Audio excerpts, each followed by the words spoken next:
Sunday రోజు Mumbai Indians and RCB ఒక రెండు బిగ్ టీమ్స్ మధ్య ఈ ఐపీఎల్లోనే బెస్ట్ మ్యాచ్ అనుకోవచ్చు. సూపర్ థ్రిల్లర్ లాస్ట్ బాల్ వరకు, అది కూడా మామూలు కాదు. భువీ లాస్ట్లో 6 కొట్టడం కానీ, అలాగే రషిక్ తను లాస్ట్ బాల్కి 2 రన్స్ కావాల్సినప్పుడు 2 రన్స్ తీయడం కానీ ఒక సూపర్ థ్రిల్లర్. ముఖ్యంగా Bhuvi man of the match. అటు బౌలింగ్లో తనే సూపర్గా వేశాడు. 4 overs 4 wickets just 23 runs. And అలాగే బ్యాటింగ్లో లాస్ట్లో రొమారియో వల్ల అవ్వలేదు, తను 11 balls ఆడి జస్ట్ 4 రన్స్ కొట్టాడు. లాస్ట్ ఓవర్ నో బాల్ కూడా వేస్ట్ చేశాడు. ఆ తర్వాత తను అవుట్ అయ్యాడు. అలాంటి సిచ్యువేషన్లో భువీ వచ్చి 3 balsకి 9 రన్స్ కొట్టాలి. ఆర్సీబీ ఫ్యాన్స్ అంతా హోప్స్ వదిలేశారు ఖచ్చితంగా. లాస్ట్ 3 balls ఉన్నప్పుడు భువీ వచ్చాడు. భువీ రావటంతోనే ఫస్ట్ బాల్ 6 కొట్టాడు. అది కూడా మామూలు 6 కాదు, ఆఫ్ సైడ్ సూపర్గా కొట్టాడు. ఆ తర్వాత సింగిల్ తీశాడు.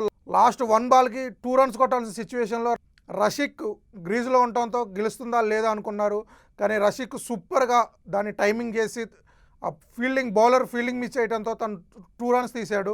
మ్యాచ్ విషయానికి వస్తే ఫస్ట్ ఓవర్లోనే భువీ ఫస్ట్ బాల్కే రికల్టన్ అవుట్ చేసేవాడు. జస్ట్ మిస్ అయింది, అది బాల్ రజిత్ పడిదార్ వరకు క్యారీ కాలేదు. అండ్ అదే ఓవర్లో లాస్ట్ బాల్కి సేమ్ అలాగే అవుట్ చేశాడు. సేమ్ రజిత్ పడిదార్కే బాల్ వెళ్ళింది.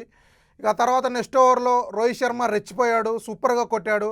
కానీ భువీ తిరిగి వచ్చి మళ్ళీ రోహిత్ శర్మని బౌల్తో కొట్టించాడు. Jitesh Sharma super catch.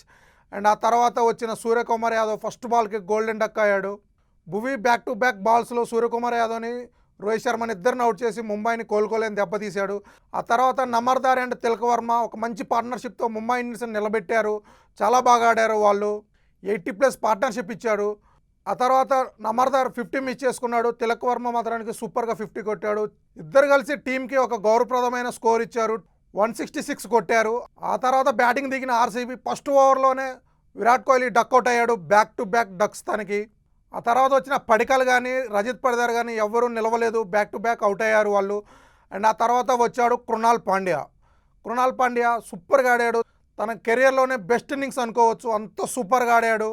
39కే 3 wickets పడ్డ సిచ్యువేషన్లో తను వచ్చి, అటువైపు బేతలు ఉన్నాడు. బేతలు ఒక ఇంటర్నేషనల్ స్టారు, అయినా కూడా తనకంటే కృణాల్ పాండ్యానే చాలా బాగా ఆడాడు. బేతలు వచ్చేసి జస్ట్ 27 balsకి 27 రన్సే కొట్టాడు. తను చాలా స్లోగా ఆడినా కృణాల్ పాండ్యా రెస్పాన్సిబిలిటీ తీసుకొని ఓవర్కో 4 ఓవర్కో 6 కొడుతూ నెట్ రన్ రేట్ని కవర్ చేస్తూ వచ్చాడు. తనకి ఇంజూర్ అయ్యి రన్స్ తీయలేకపోయాడు. అలాంటి సిచ్యువేషన్లో తను 6 మీద ఫోకస్ పెట్టాడు. దొరికిన వాళ్ళని దొరికినట్టు 6 పంపిస్తూ రన్స్ తీయటం తగ్గించాడు. అక్కడే ఒక రకంగా ఆర్సీబీకి ప్లస్ అయింది అనుకోవచ్చు. తను బౌండరీస్ కొట్టడంతో నెట్ రన్ రేట్ పూర్తిగా కవర్ అయిపోయింది. అండ్ ఆ తర్వాత బేతల్ అవుట్ అయ్యాడు. బేతల్ అవుట్ అయిన తర్వాత మళ్ళీ జితేష్ శర్మ వచ్చాడు. జితేష్ శర్మ రావటమే ఫస్ట్ ఓవరే మేడేన్ చేశాడు. తను ఫామ్లో లేడు, నిజంగా అది కనిపించింది. ఫస్ట్ ఓవర్ మొత్తం మేడేన్ చేశాడు. అండ్ ఆ తర్వాత 6 కొట్టి కవర్ చేశాడు.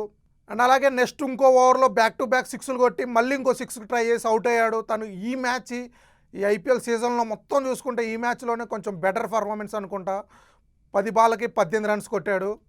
తను అవుట్ అయిపోగానే నెక్స్ట్ టీమ్ డేవిడ్ వచ్చాడు. టీమ్ డేవిడ్ కూడా గోల్డెన్ డక్ అయ్యాడు. అది అనుకోకుండా బ్యాట్ ఎడ్జి తీసుకొని డైరెక్ట్గా వెళ్ళి రికల్టన్ చేతిలో పడింది.